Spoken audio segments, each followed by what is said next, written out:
Le secret d'une bonne punchline, ce n'est pas que pour des écrivains qui aiment se prendre la tête pendant des heures pour une seule ligne dans un roman de 400 pages. Ça peut aussi servir à faire de meilleures blagues en soirée, à remballer quelqu'un qui nous embête, ou pourquoi pas, à réussir son entretien d'embauche.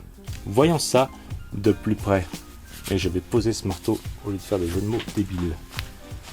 En termes de construction de phrases, quel est le point commun entre cette réplique? C'est toujours illégal de pratiquer une autopsie sur quelqu'un de vivant? Cette réplique-là? Vous avez une bouche de boxeur. Quoi? Cette réplique? Bon, d'accord, vous avez réussi à nous coincer, vous êtes très fort, je vous félicite. Qu'est-ce que vous voulez faire maintenant, nous éliminer? Et parce qu'on en est déjà à 3 exemples de vieilles séries, cette réplique. J'ignore qui vous êtes, et je ne sais comment je suis arrivé chez vous. Mais permettez-moi de vous dire... Salut.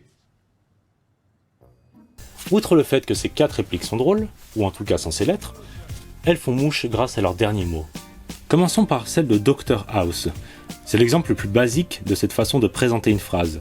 La phrase est tout ce qu'il y a de plus basique, enfin basique dans le domaine médical bien sûr, jusqu'à ce que le terme vivant vienne entrer en contradiction avec celui d'autopsie. En somme, la phrase a failli être logique, et ce n'est que le dernier mot qui en fait une blague.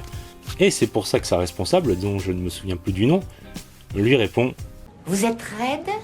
Si on est mardi, je suis Red Def. On est mercredi. » Le cas de Charmed est presque similaire.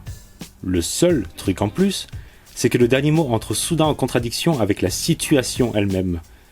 Ça fonctionne parce que c'est une revenante qui prononce cette phrase. Donc si vous ou moi avions essayé de faire cette blague en soirée, elle n'aurait certainement pas fonctionné.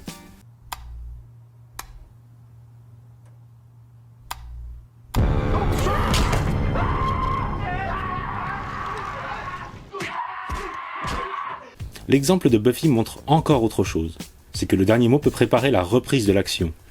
On reste bloqué sur le terme boxeur, d'autant qu'on ne comprend pas mieux que le vampire ce que Buffy entend par là, et ensuite, action. En soi, c'est comme pour Charmed, ça renvoie à la situation elle-même, mais ça prouve aussi qu'un dernier mot reste plus longtemps en mémoire que le reste de la phrase.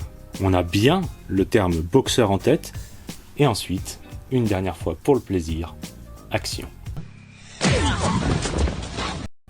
Et enfin, l'exemple de réponse nous montre que le dernier mot n'a même pas besoin d'être cohérent en soi. Il n'a même pas besoin d'être lié à la phrase en elle-même. Il doit juste être bien préparé pour gagner en intensité drolatique.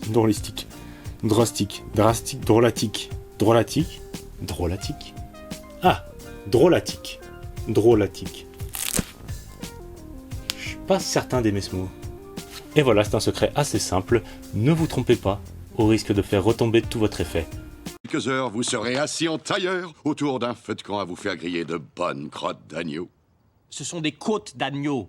Il existe d'autres types de punchlines, mais on verra ça une autre fois. Normalement, la semaine prochaine, je sors une plus grosse vidéo dans laquelle il y aura du Mad Max, du Zelda, du Seigneur des Anneaux et du Kingdom Hearts. De tout dans une sorte de duel 2v2. Rassurez-vous, il n'y aura pas vraiment de perdant. Hein, quoique... Bon, en tout cas, d'ici là, je remballe. Salut.